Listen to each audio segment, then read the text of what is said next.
A ver, pensemos en algo. ¿Y si la raíz de nuestro sufrimiento no estuviera en las cosas que nos pasan, sino en una sola palabra que usamos para describirles? Hoy vamos a explorar una idea que, la verdad, es bastante desafiante. La posibilidad de que nada, en el fondo, sea verdaderamente grave. Es un concepto que podría de verdad cambiar nuestra forma de ver el mundo. Y claro, esto nos lleva directamente a una pregunta que salta a la vista. Si aceptamos, aunque sea por un momento, que nada es grave en sí mismo, entonces, ¿por qué sufrimos? ¿De dónde viene todo ese dolor? Esa es justo la pregunta que da inicio a nuestra reflexión de hoy. Bueno, para empezar, vamos a desmenuzar un poco esta idea de lo grave. ¿Qué es realmente? Si lo pensamos bien, no es un hecho objetivo, como una piedra o un árbol. Es más bien una etiqueta que nuestra mente le pone a las cosas. Es una construcción. Y entender cómo la creamos es el primer paso para poder cambiarla. Y si pensamos en el concepto más grave de todos, el rey de los conceptos graves, pues sí, sin ninguna duda, es la muerte. Parece ser el miedo definitivo, la base sobre la que se construyen muchísimos otros. Pero, ¿y si incluso nuestra idea sobre la gravedad de la muerte fuera solo eso? ¿Una percepción? Fíjense qué curioso. La mente no trata a todas las muertes por igual, ¿no? La etiqueta de grave solo aparece bajo ciertas condiciones. Por ejemplo, cuando pensamos que es antes de tiempo, o cuando pasa de una forma que consideramos trágica, o claro, cuando afecta a muchísima gente a la vez. Esto ya nos da una pista enorme. La gravedad no está en el hecho en sí, sino en el juicio que le añadimos. Es nuestra percepción la que crea toda la carga. Ok, entonces, si es nuestra percepción la que le pone toda la carga, el siguiente paso lógico es, pues, deconstruir esa misma percepción. Vamos a analizar estas condiciones con una mirada un poco más fría, más objetiva, para ver si de verdad se sostienen. Y aquí viene la pregunta del millón, ¿no? Si logramos quitarle todas esas etiquetas, todos esos juicios que le ponemos encima, ¿qué es lo que queda del suceso en sí?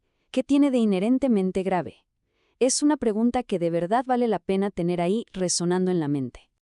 Miren, esta comparación lo deja clarísimo. Si observamos el suceso fundamental, es idéntico en una muerte natural y en un desastre. El espíritu de una persona deja su cuerpo. Punto. La diferencia no está en el qué, sino en el cómo y en el cuántos. A uno, que es disperso, lo llamamos normal. Al otro, que es concentrado, lo etiquetamos de grave o tragedia.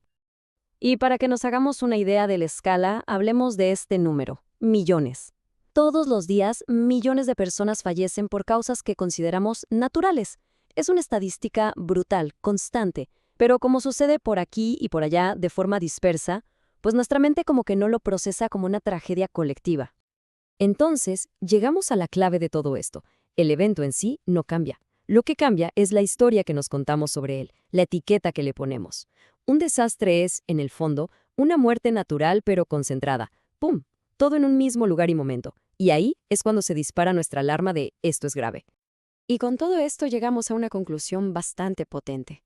Si el suceso en sí es neutro, entonces el verdadero conflicto no está ahí fuera, en el mundo, está aquí dentro, en los conceptos que hemos ido construyendo en nuestra mente.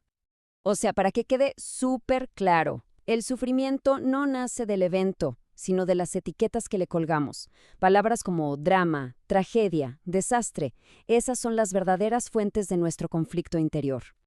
Y para ayudarnos a cambiar el chip, se propone una metáfora muy poderosa. Ver el cuerpo no como nuestro ser, sino como un vestido físico. Desde esta óptica, el espíritu no se aniquila, simplemente abandona ese vestido por un momento. Esto, de golpe, transforma la idea de un final trágico en la idea de una transición. Y así, volvemos a esta afirmación, a esta frase tan contundente. Repetida, se convierte en una especie de ancla. Si el conflicto es el concepto y el concepto se puede cambiar, entonces la posibilidad de que nada sea realmente grave se vuelve un poquito más real, más accesible. Vale, hemos desglosado el problema. Pero entonces, ¿cuál es la ganancia de todo esto? ¿Para qué sirve pensar así? Bueno, el objetivo final, según esta filosofía, es algo que no tiene precio, la paz interior. Y el camino para llegar a esa paz es como una especie de efecto dominó muy lógico.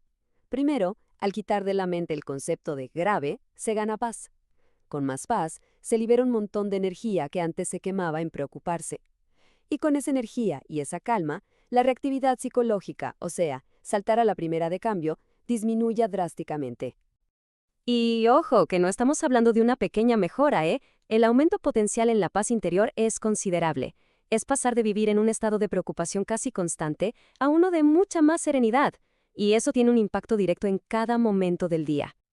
Para entender lo valiosa que es la paz, solo tenemos que pensar en qué pasa cuando no la hay. Sin paz, vivimos en un estado de reactividad altísima. El conflicto se vuelve constante, las discusiones son, como dice la fuente, el pan nuestro de cada día. Y bueno, para ir cerrando, hay que ser realistas. Esta no es una idea fácil de tragar, sobre todo cuando se está en medio del dolor.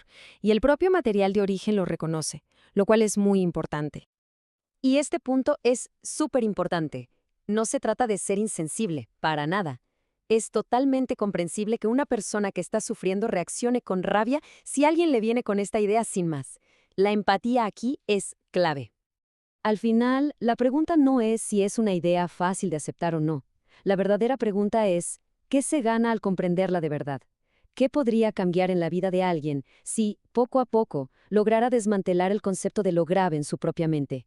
Quizás la respuesta no sea una vida sin problemas, sino una vida con una paz interior mucho más sólida para poder hacerles frente.